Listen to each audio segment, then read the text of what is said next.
নমস্কার, আমি প্রসেনজিৎ মিত্র। আমি রাজগঞ্জ মোবারকপুর বাবুপাড়া শ্রী চৈতন্য গীতা শিক্ষানিকেতনের একজন নিয়মিত ছাত্র।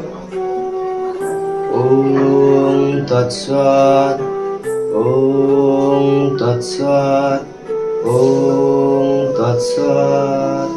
শ্রীমদ্ ভগবদ গীতা 4th অধ্যায়।